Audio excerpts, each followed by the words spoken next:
Starting up in business in Nigeria, I started at a time where the word entrepreneurship was essentially mysterious to many persons. I mean, even I at the time wasn't confident to refer to myself as an entrepreneur, because at the time it was largely a code word for I am jobless. And it was really tough getting access to the resources, both financial, intellectual, and many other things needed to actually truly become an entrepreneur. And so I'd struggled and had a very, very rough start getting up in business.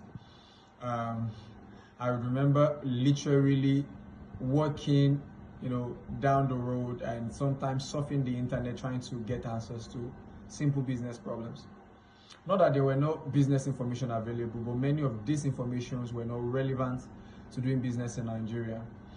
And so it was really tough getting started. However, by the help of the Lord, we were able to make some good success.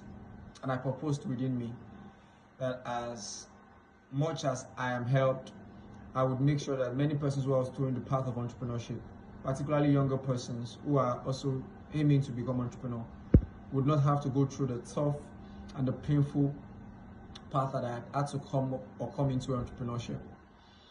However, I learned the biggest lesson of my life, and it is simply never to father the unfathered.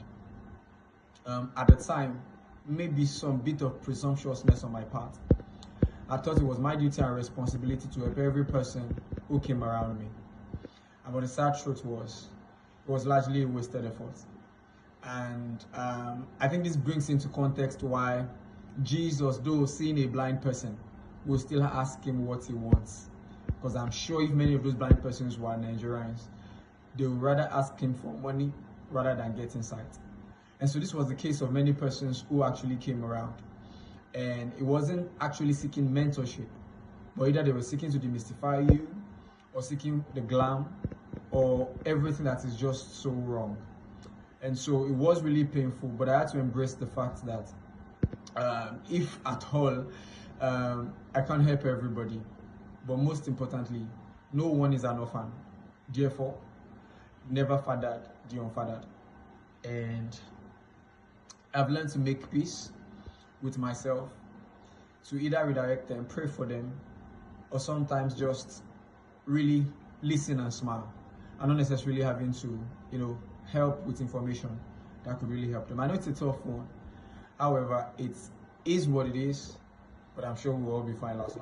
So if there's any lesson I've learned in my life, it is that not everybody should be mentored, not everybody wants mentorship, and that never to father the unfathered.